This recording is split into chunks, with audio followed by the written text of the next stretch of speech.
En realidad no sabía que iba a tomar.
Nada mayor el vagabundo.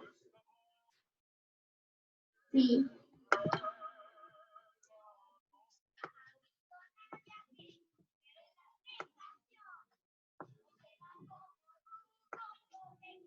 ¿El Rey León? Vaya, sí, el Rey León, ¿ves? Yo quisiera ya ser de eso.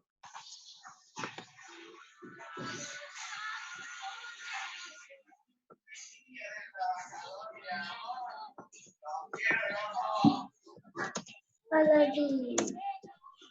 Apaguen vuestros micrófonos, por favor.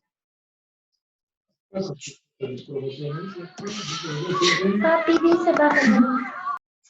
Desactiven sus micrófonos. Ya, muchas gracias, jóvenes. Bueno. Buenas noches con todos. Vamos a dar inicio a las clases.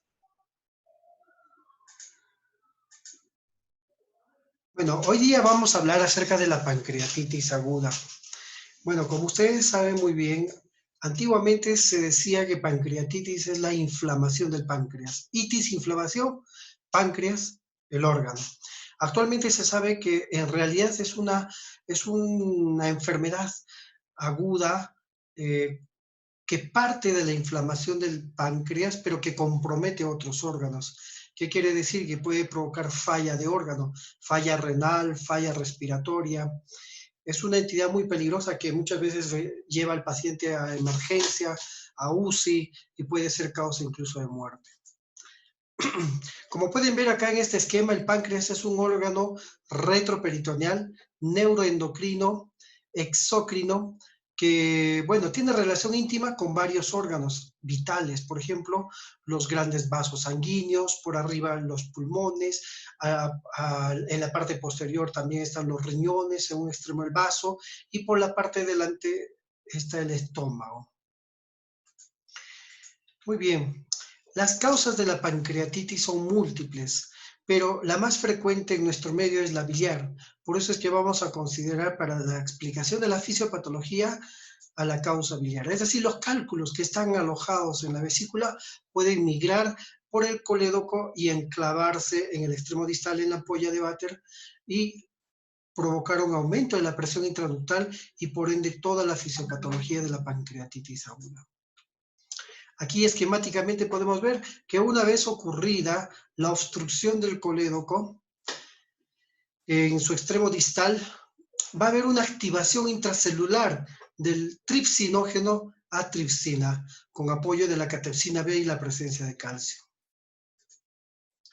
Posteriormente, todos estos mecanismos que normalmente protegen a las células acinares del páncreas de una autodigestión se ven alteradas, ¿no? Normalmente el pH intracelular, los inhibidores de tripsina endocinares, inhibidores sistémicos, la alfa-1 antitripsina, todo estos inhiben la activación de las enzimas en la célula pancreática. Pero, ¿qué sucede acá? Al haber una liberación de los gránulos decimógeno, ya, estas enzimas se liberan en el ácido pancreático y el tripsinógeno se transforma en tripsina por acción de una hidrolasa lisosomal llamada catepsina B y donde participa el calcio. Además hay una síntesis de segundos mensajeros como el inositol trifosfato que aumentan la acción de la colecistoquinina. Y esta vía del fosfoinositol sinasa ya crea unos carriers que finalmente van a mover los gránulos decimógeno y van a empezar a digerir la célula. Se empieza a amplificar el proceso inflamatorio por activación de más enzimas, aparte de la tripsina, el quimiotripsinógeno en quimiotripsina, la proelastasa en elastasa, el calicreinógeno en calicreína, y así progresivamente todas las enzimas empiezan a activarse y empiezan a degradar proteínas, carbohidratos, lípidos. Aquí he resaltado en rojo el quimiotripsinógeno y la elastasa. Estos dos se pueden dosar, ¿ya? Se puede hacer dosaje de elastasa fecal para ver si hay pancreatitis y ver el grado de severidad. Los pulmones también se ven afectados por estas enzimas. Recuerden que el páncreas empieza a digerir y las enzimas pancreáticas pasan al torrente sanguíneo, viajan por a todas partes del cuerpo humano. En los pulmones, la fosfolipasa A2 particularmente va a actuar dañando el surfactante alveolar. Entonces el alveolo empieza a colapsar y el paciente manifiesta un distrés respiratorio que puede confundir incluso con un cuadro de neumonía, tratándose en realidad de un cuadro de pancreatitis aguda con falla de órgano. Ahí tenemos el factor nuclear, el factor de necrosis tumoral alfa y la interleucina 1B, y además la relación con las celestinas que también favorecen el síndrome de distrés respiratorio. También participan moléculas de adhesión, ¿no? Como las celestinas endoteliales o de neutrófilos. Activan leucocitos, estimulan la migración celular, entre otros, provocando daño del parénquima pancreático. Además, se van a formar citocinas proinflamatorias, como la interleucina 1B, 6, 8, y antiinflamatorias, como la interleucina 10, particularmente estas dos se dosan para ver el grado de severidad de la pancreatitis aguda. Los linfocitos CD4 auxiliares, T-helper, producen citocinas, los factores activadores de plaqueta reclutan células inflamatorias, induciendo más daño celular. Recuerden siempre que cuando manejan pacientes críticos, existe este trinomio en la fisiopatología del cuadro inflamatorio. La producción de la interleucina 1B, la 6 y el factor de necrosis tumoral alfa, los cuales también viajan en grandes cantidades al hígado y este libera la proteína C reactiva. ¿Por qué es importante el PCR? El PCR cuantitativo, cuando supera más de 150 miligramos por litro, habla de severidad. Es un criterio de severidad en aquellos pacientes que tienen cuadros de pancreatitis aguda. Los radicales libres provocan daño directo, aumentan el tromboxano que provoca vasoconstricción y agregación plaquetaria, lo cual tapa los vasos sanguíneos pancreáticos produciendo necrosis y sobre este puede haber traslocación de bacterias. Si el paciente es mantenido en ayuno prolongado, viajan las bacterias por el torrente sanguíneo y en esta zona de necrosis puede provocar infección, una necroinfección. Finalmente, el paciente puede presentar un síndrome de respuesta inflamatorio sistémico caracterizado por fiebre, hipotermia, por leucocitosis, leucopenia, caracterizado por cuadros de taquimia. Aquí vemos que puede haber falla de otros órganos, como el shock. Puede hipotensar al paciente, provocar una presión arterial en menos de 90 y una hipotensión arterial, o una reducción de la presión arterial sistólica en 40 milímetros de mercurio de la basal sistólica. Hipoperfusión tisular, nunca se olviden de este término, cuando el lactato supera los 3 milimoles litro. Esto lo pueden ver en la gasometría arterial. Puede haber una saturación venosa central de oxígeno menor a 70%, o un cuadro de falla respiratorio con una presión parcial de oxígeno menor a 60 o una PaFiO2 menor a 300. Puede haber falla renal, con oliguria, con un flujo urinario menor a 0,5 cc/hora o una creatinina que vaya elevándose por encima de 2 miligramos de cilindro. El paciente puede hacer cuadros de hemorragia gastrointestinal, coagulación intravascular diseminada, hipocalcemias, etc. Como ven, es un problema sistémico, donde puede existir falla de órgano renal, respiratorio o cardiovascular, o cualquier otro tipo. Puede provocar ilio intestinal, ya falla un órgano del intestino. Puede haber trastorno del sensorio, puede provocar alteraciones de la conciencia. Como les había mencionado, la causa de esta inflamación pancreática con afección sistémica, a la cabeza siempre está la litiasis biliar, los cálculos, seguidos del alcohol, el consumo de alcohol. Idiopática. Este 15% se está reduciendo cada vez más por el advenimiento de las nuevas tecnologías de diagnóstico biomolecular. Tenemos causas metabólicas como la hiperlipidemia, lesiones anatómicas o funcionales propias del páncreas como el pancreatitis, estenosis, tumores, agravio mecánico como el trauma abdominal. Esto es común ver en niños pequeños que manejan un triciclo y se golpean accidentalmente o reciben un golpe en el abdomen, pueden tener una pancreatitis traumática. El uso de drogas, azatioprina, diuréticos, tiazidas también, o la furosemida, ¿no? Infecciones como la papera, es muy común que la parotiditis provoque meningoencefalitis y pancreatitis agudas. Recuerden siempre eso. Paciente con pancreatitis aguda que hace fiebre y frigideus, nunca meningitis. Paciente con pancreatitis aguda que hace dolor abdominal, probable pancreatitis. Igual, otros virus, la hepatitis viral, citomegalovirus, el ascaris, veneno de escorpión, las isquemias secundarias a cirugía cardiovascular, vasculitis, y entre muchas otras causas podrían inflamar el páncreas. Ahí tenemos, por ejemplo, las más raras, conectivopatía, como el lupus eritematoso sistémico, el Sjögren, la artritis reumatoide, el síndrome de Sjögren-Strauss, que es una vasculitis eosinofílica necrotizante granulomatosa sistémica, las enfermedades como el Crohn, pancreatitis eosinofílicas, hay muchas causas. Hemos hablado de las dislipidemias, ¿no? El hecho de tener hipertrigliceridemia puede dar pancreatitis aguda. Drogas. Se preguntó esto en el examen nacional de estudiantes de medicina, ¿no? En el ENAM, el didanocine, ¿no? ¿Qué medicamento de los siguientes provoca pancreatitis aguda? Tenías que marcar didanocine, ¿no? Recuerda que la furosemida, hidroclorotiazida, la tetraciclina, estrógenos, sulfasalacina, etcétera, el ácido valproico pueden provocar pancreatitis aguda. ¿Y cómo diagnostico una pancreatitis aguda? Sencillo. Veo 3 criterios: clínica, exámenes auxiliares, laboratorio, hablamos de laboratorio e imágenes, ¿no? Si yo tengo 2 criterios, de cualquiera de estos, puedo decir que tiene pancreatitis aguda. ¿Y cuál es la clínica? Básicamente el paciente viene por un dolor abdominal intenso, luego de haber ingerido grandes cantidades de grasa o por ingesta de bebidas alcohólicas. El dolor es intenso, localizado en el abdomen superior, tipo cólico, punzante, que puede irradiarse en cinturón. En ocasiones el dolor es inespecífico. Podría este dolor confundirnos con un cuadro de colecistitis aguda, apendicitis. Por eso, moraleja, ante todo cuadro de dolor abdominal agudo e intenso, pidan amilasa y lipasa, porque no necesariamente es una colecistitis, una apendicitis, puede ser una pancreatitis aguda.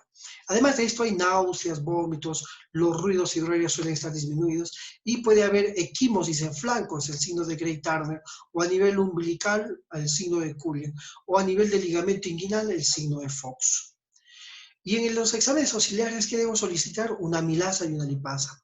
La amilasa se eleva 3 a 4 veces sobre su valor superior normal, tiene una sensibilidad de 82% y especificidad de 91%. Suele hacer su pico entre el tercer y quinto día, luego cae. Cuando estos tienen valores mayores a 400 miligramos por decilitro, suele ser una pancreatitis o otra causa de elevación de amilasa, hiperamilasemia por otra causa. Y enfermedad renal crónica, podría elevar una apendicitis, peritonitis o una úlcera perforada, también la amilasa en estos rangos. Pero cuando este supera los 1000 miligramos por decilitro, es muy probable que sea una pancreatitis aguda. La lipasa es más sensible y específica, llega al 95%. Y tiene que elevarse 2 veces el valor superior normal. Este se eleva y tiene un pico entre el quinto o sexto día y suele caer al séptimo de 14º día. Por eso, si tienes un paciente con dolor abdominal, sospechas de pancreatitis y el tiempo de enfermedad supera la semana, pídele mejor lipasa.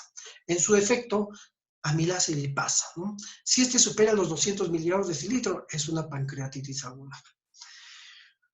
Y las imágenes, ¿no? Me apoyo en las imágenes porque este paciente puede tener un cuadro de compromiso respiratorio, ya sabemos.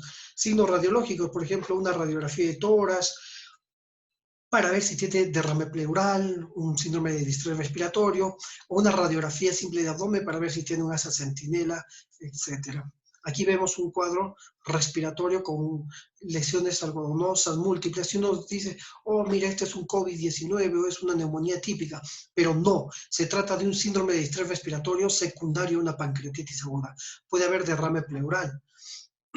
La ecografía también nos permite ver si la causa de la pancreatitis es una coledocolitiasis o una litiasis de vías biliares o una hepatolitiasis que migró al colédoco.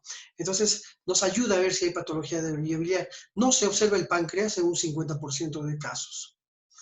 Ahí vemos una vesícula biliar lleno de cálculos. Si yo veo esto, asumo que la pancreatitis puede ser de causa biliar.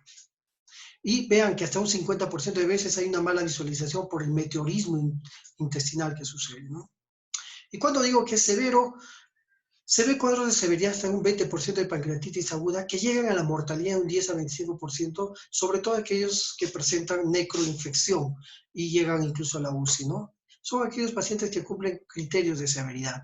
Para eso utilizo varios scores. Aquí tenemos el Ranson al ingreso y a las 48 horas, que evalúa si el paciente es alcohólico o si tiene litiasis biliar, dependiendo de la edad, sobre todo, los leucocitos, la glicemia, la deshidrogenasa láctica, la transaminasa, TGO, hematocrito, el boom, calcio, entre otros.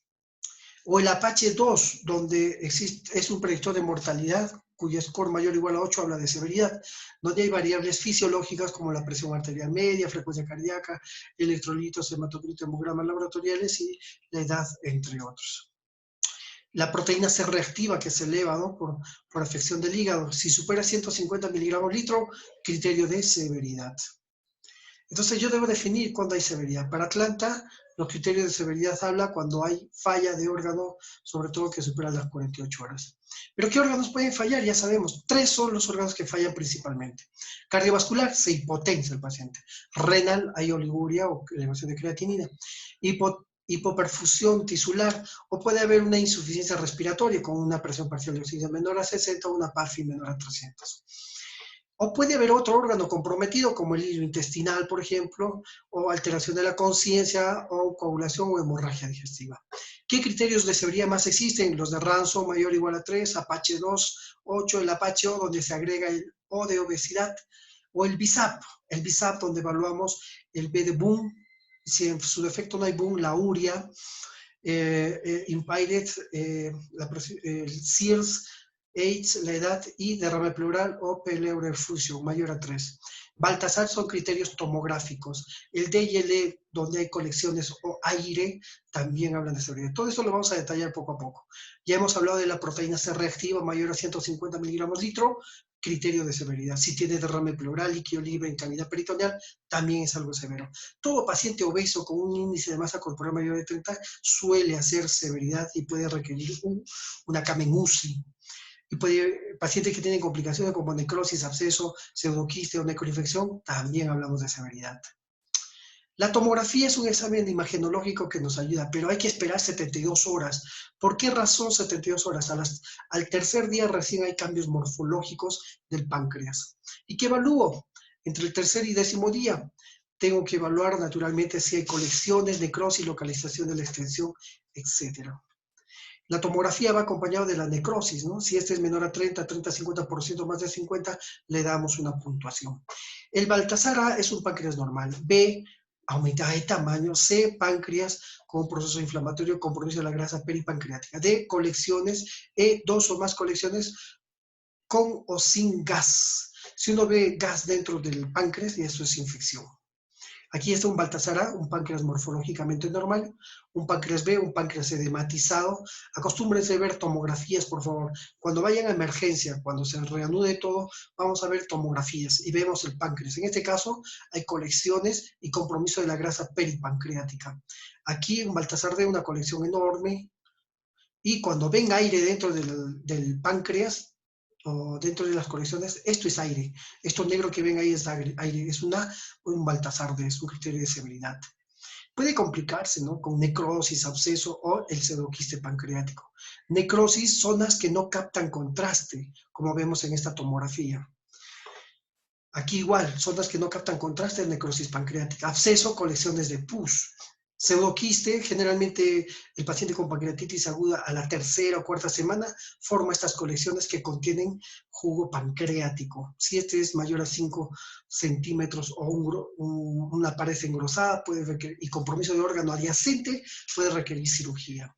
La CEPRI a veces puede complicarse con pancreatitis aguda, recuerden la ampolla de Vater. ¿Y cómo manejo una pancreatitis aguda? Me voy a basar en este acrónimo, páncreas. P de perfusión, A de analgesia, N de nutrición, C de clínica evolución, R de radiología imágenes, E de RCP, A de antibióticos y S de sutures.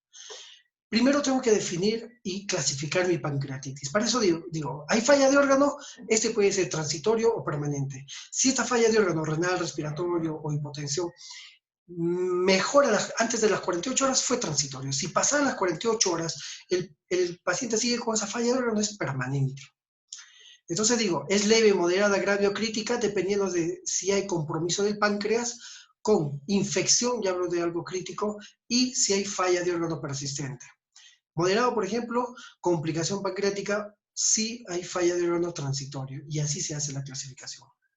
Entonces vayamos al acrónimo. Si tengo un paciente con pancreatitis aguda, lo mantengo primero en NPO, pero ya debo pensar en una nutrición enteral precoz. Antiguamente se mantenía en ayuno prolongado por muchos días y eso provocaba necroinfección, es decir, translocación bacteriana, y esto empeoraba los cuadros. Ahora no, se prefiere dar nutrición enteral precoz.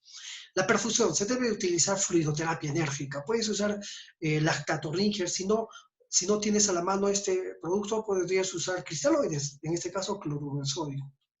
Analgesia, antiguamente se decía que los opiáceos, la morfina provocan espasmo del odio, y eso ya no es real, porque se han hecho estudios en seres humanos con ecoendoscopía, se vio la ampolla, se dio morfina y no existe esto debido a que no tenemos receptores MU tipo 3 o 4, ¿no? Entonces, la analgesia es muy importante, calmar el dolor. Puedes usar opioides, puedes utilizar analgésicos como AINES o asociar uno con otro. Puedes usar petidina, meperidina, tramadol, metamizol, etc.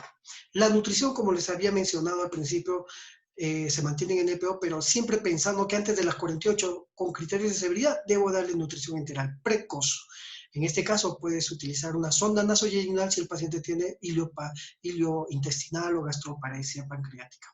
Y si no, una sonda nasogástrica. Y si es una pancreatitis aguda leve, le das dieta por vía oral. La CEPRE, solo se indica CEPRE para sacar cálculos de la vía biliar cuando este está enclavado en el colédoco o cuando se trata de una colangitis aguda con coledocolitiasis. Y los antibióticos fueron controvertidos, son y seguirán siendo controvertidos. ¿Cuándo se debe usar? Se dice que cuando hay alguna complicación infecciosa, una necroinfección demostrada por cultivo, o de repente una perforación de víscera, o de repente con un absceso o complicaciones de pseudoquiste. ¿Qué antibióticos llegan muy bien al páncreas? El imipenem, ofloxacino, ciprofloxacino, metronidazol. ¿Cómo empiezo? Le doy metrocipro. Si no, le doy ciprofloxacino, metronidazol para cubrir anaerobios. Y si no mejora, le doy imipenem, carbapenem, ¿no? Y si no mejora, le daré pipetazo, piperacilina, tazobactam, a esas dosis.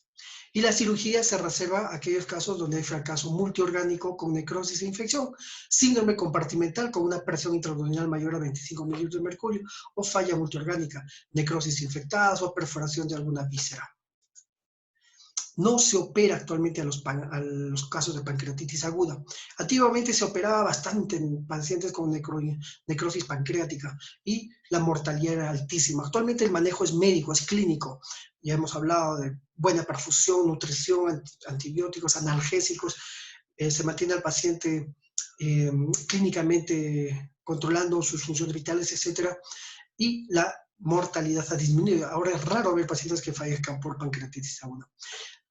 Antes de la cirugía incluso existe la necrosectomía pancreática mínimamente invasiva, ¿no? El step-down y el step-up, donde un radiólogo intervencionista puede hacer necrosectomía. Muy bien, chicos. Como ven, el cuadro de pancreatitis aguda es sencillo de entender, no hay nada nuevo. Ahora vamos a hablar brevemente acerca de las enfermedades anorrectales. Bueno, y de igual manera, tan igual que todas las enfermedades del tubo gastrointestinal, no hay nada difícil, todo es sencillo, lo único que tenemos que hacer es repasar. Bueno, dentro de las enfermedades anorrectales podemos mencionar un poco de recuerdo anatómico, ¿no? Aquí tenemos el recto, por ejemplo, aquí tenemos el canal anal, ¿no? Es la porción más distal del tubo digestivo. Es intrapélvico, mide 3 a 4 centímetros, ¿ya? Hay algunas características importantes que debemos recordar, ¿no? La mucosa, ¿ya? La línea pectínea que separa el epitelio rectal del epitelio anal. Recuerden que el epitelio rectal es poliestratificado cúbico y el anal poliestratificado plano no queratinizado, con carencia de vellos y de glándulas sudoríparas. Aquí además tenemos las criptas anales, las columnas de Morgagni, entre otras estructuras. El drenaje venoso es muy importante porque si tienes un cáncer en el recto que está localizado en la parte proximal, porque tiene 3 porciones, proximal, medio y distal, la parte proximal, naturalmente estas van a recoger el drenaje venoso por el sistema portal y van a ir al hígado. Cualquier metástasis de un tumor de esta localización va a ir al hígado. ¿Y cuál es la importancia de este esquema? El tercio medio y el tercio distal, ¿no? Cercano al ano, ya puede dar metástasis, una tumoración como un adenocarcinoma puede dar metástasis y esta metástasis viaja por los ilíacos y se irá a la vena porta y va a ser metástasis pulmonar. ¿Qué motivos de consulta existen naturalmente en la patología no rectal? Dolor, picor, sangrado, secreciones o presencia de masas. Y los problemas más frecuentes son a la cabeza, la enfermedad hemorroidal. Por favor, apaguen sus micrófonos. ¿Qué son las hemorroides? Son dilataciones varicosas del plexo venoso hemorroidal submucoso. ¿Sí? Estas almohadillas empiezan a aumentar de volumen. Casi la mitad de la población padece de hemorroides a partir de los 50 años, y sobre todo aquellos que tienen estreñimiento o trabajo mecánico forzoso, embarazo, tos crónica, etc. Clínicamente el paciente puede manifestar rectorragia, indolora, anemia, cuando el sangrado es muy crónico, prurito, puede prolapsar la vena varicosa, dolor o trombosis, incontinencia fecal. Aquí vemos en estas imágenes a la inspección, que es lo que observamos, ¿no? Uno o varios nódulos subcutáneos. En este caso, cubiertos por piel, se trata de un hemorroide externo. Suelen ser dolorosos, duros al tacto, recubiertos. Cuando está recubierto por piel es externo, cuando está recubierto por mucosa rosada es interno. Y los internos a su vez se van a catalogar en grados. Ahora vamos a hacer la diferencia. ¿Cómo clasifico las hemorroides? Según su localización, ¿no? Encima de la línea dentada, internas, por debajo, externas. El plexo venoso, ya hemos hablado, interno y externo, el drenaje venoso de igual manera, y puede estar cubierto por piel el externo y por mucosa el interno. Acá tenemos los hemorroides, ya siguiendo las manecillas de reloj, tenemos los grupos, ¿no? Grupo lateral izquierdo, ahora 3, el grupo posterior derecho, 7 y 8. La clasificación de los hemorroides internos van desde el grado 1, 2, 3 y 4. Grado 1, hemorroides que protruyen por el canal anal, pero que no protruyen hacia la luz. El grado 2 protruye hacia la luz, pero se reduce espontáneamente. El grado 3 sale hacia el exterior y se reduce con apoyo manual. Este ha sido preguntado en los exámenes de gastroenterología. Siempre tengan en cuenta, en el ENAN y en el residentado también. El grado 3 requiere apoyo manual para reducirse. El grado 4 ya es un paciente con una hemorroide que ha protruido y no se reduce con nada, entonces suele estar trombosado. ¿Y cómo trato la enfermedad hemorroidal? Modifico la dieta, le doy una dieta rica en fibra, bajo en picantes, puedo hacer escleroterapia, inyectoterapia o ligadura de bandas cuando es un segundo o tercer grado. Y cuando es de cuarto grado, generalmente termina en cirugía. Las medidas higiénico-dietéticas van desde el consumo de verduras, fibra, ¿no? Y líquidos, hasta 2-3 litros por día, el uso de tópicos, ¿no?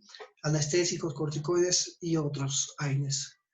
La fisura anal suele ser un desgarro longitudinal anodermo que llega hasta las fibras musculares en algunos casos y suele ser anterior o posterior. Generalmente se presentan los anteriores, los posteriores.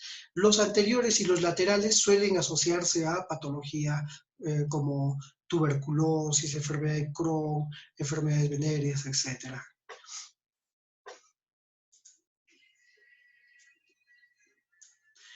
¿Cómo se clasifica una fisura anal? Puede ser esta aguda cuando es menor a 6 a 8 semanas o crónica cuando supera las 8 semanas, ¿no? La aguda suele tener bordes limpios, mientras que la crónica ya es un desgarro profundo con úlceras, bordes indurados, papilas hipertróficas y pliegues cutáneos. ¿Cómo lo diagnostico? Con un buen examen físico, ¿ya? Suele haber prurito, sangrado y dolor, sobre todo el dolor. Cuando hay fisura anal, el paciente manifiesta dolor al defecar, es decir, va al baño y duele, no quiere defecar, suele tener el abdomen distendido, baja el apetito, etc. ¿Cómo lo trato? ¿No? Podemos cerca del 50% esperar que sane espontáneamente o corregimos el estreñimiento, puedes hacer baños de asiento, darle analgésicos en crema o tabletas AINES y en algunos cirugía, ¿no? Se hace una fisiotomía lateral interna. El absceso perianal. El absceso es una colección de pus que puede fistulizar, es decir, busca su trayecto y esta fístula puede desembocar en la piel de la zona perianal o en el recto. Causas múltiples, generalmente infecciosas debido a inmunosupresión. El VIH, por ejemplo, generalmente uno debuta el VIH en estadio SIDA con un cuadro de absceso perianal, entonces hay que tener mucho cuidado. Siempre hay que solicitar una prueba rápida de estos pacientes. Pero no es la única causa, no lo vas a catalogar con VIH, sino es una manifestación más. ¿Ya? Existe una infección, esta infección busca un trayecto, forma una colección de pus que puede ser entre los músculos del esfínter anal, etcétera, o sobre ellos, etcétera, o puede fistulizarse. Se clasifica en perianal, que es el más frecuente, representa más del 90% de los casos, puede ser isquioanal, supraelevador o interesfinteriano, como vemos en estos esquemas. Clínicamente uno ve la piel perianal roja, eritematosa, dolorosa, caliente, y el paciente no tiene impotencia funcional, no se logra sentar, ¿no? Hay una masa roja en esa zona. ¿Y cuál es el tratamiento? Se debe hacer un drenaje abierto con anestesia local, una incisión, usas antibióticos, lo cubres. Otro tipo de absceso puede requerir un drenaje quirúrgico con anestesia raquidifusiva. Puede complicarse, ¿no? Con necrosis y hacer el famoso síndrome de Fournier, es decir, un absceso perianal, drenó y el tejido celular subcutáneo se comprime y necrosis en esa zona. Dicen que hacen necrosectomías. Suele buscar un trayecto y fistulizarse y dar origen a las fístulas perianales, que son comunicaciones anormales entre dos epitelios, ¿ya? Entre el ano y el recto, con otras regiones, ¿no? Suelen ser secundarios a una infección criptoglandular, por ejemplo, ¿no? Y forman un absceso. Y como me doy cuenta, el paciente manifiesta humedad en la zona perianal, ano húmedo. Estas fístulas perianales pueden tener un trayecto. Para eso es importante este esquema, la regla de Gott-Sal. Las fístulas perianales anteriores suelen tener un trayecto recto, como podemos ver en este esquema. Y de la línea perineal, una línea transversal para la parte posterior, suelen tener un trayecto oblicuo. Pero siempre hay excepciones a la regla. Si una anterior tiene un tamaño mayor a 3 centímetros del margen anal, tiene un trayecto también oblicuo, que va desde esa zona hasta el canal anal, hacia la línea media. Entonces esta regla de Gott-Sal es muy importante. Ojo que les vamos a preguntar. Y los tumores, ¿no? Puede haber tumores como los condilomas acuminados relacionados al papiloma virus humano. Ahí tenemos estas lesiones como coliflor o neoplasias intraepiteliales anales por papiloma 16, 18, 31, 33. En la enfermedad de Paget, veamos este esquema, ¿no? Afecta más a los pacientes mayores, se asocia con carcinoma subyacente un 50-86%. El aspecto de un Paget corresponde a placas eczematosas, bien delimitadas con ulceraciones grises. Una enfermedad de Bowen, aquí tenemos estos pacientes suelen tener síntomas leves, con prurito, escozor, ya hay zonas eritematosas, engrosadas, fisuradas, con placas de color marrón, es una enfermedad de Bowen, ¿no? Carcinoma verrugoso, como en este caso, por condilomas, el carcinoma epidermoide, que es un cáncer, ¿ya? Suele estar localizado en la zona, la zona perianal. Y el adenocarcinoma también, ¿no? Se cree que es el verdadero adenocarcinoma del conducto anal, surge a partir del epitelio cilíndrico, que suele ser infrecuente. Puede haber otros tumores, como los melanomas, ¿no? Más frecuentes en individuos caucásicos, se disemina a través de la submucosa. Aquí vemos cómo el anoscopio muestra una lesión cancerígena. El cáncer rectal, al igual que el ano, también es muy frecuente en nuestro medio y en el Perú. El cáncer rectal, ahí vemos, suele ser generalmente del epitelio, ser un adenocarcinoma, provocar hemorragia, hematoquesia o estriñe, como ven aquí, obstruye la luz. Suele haber baja de peso, dolor, etc. Más frecuente tumor dentro de los carcinomas es el adenocarcinoma, ¿no? Hay una predisposición genética para desarrollar este tipo de cáncer. Y los síntomas varían desde sangrados, hemorragia, hematoquesia, ¿no? Tenesmo, cambios del hábito defecatorio. ¿Y cómo lo diagnostico? Con un tacto, un estudio proctoscópico, endoscópico. Observamos la lesión, una resonancia tomografía me permite hacer esta diagnóstico. Y diagnósticos diferenciales, puede uno confundirse con colitis ulcerosa, un Crohn, proctitis por radiación, prolapsos, etc. Le tendré que hacer un estudio colonoscópico. Muchas gracias, jóvenes, por su atención. Les recuerdo que más adelante vamos a tener los exámenes prácticos con los grupos que vayamos a trabajar. Vamos a hacer foros donde van a hacer todas sus preguntas. Naturalmente, ustedes van a responder, es decir, cuando tú hagas una pregunta, prepara la respuesta. Es decir, si consideras que es importante para tu aprendizaje una pregunta de cualquier tema que hayamos avanzado o que tengas duda en el concepto, la haces saber. Tú das una respuesta y nosotros te vamos a corregir. Todas las participaciones en los foros van a tener una evaluación. Muy buenas noches y que tengan un bonito día, jóvenes.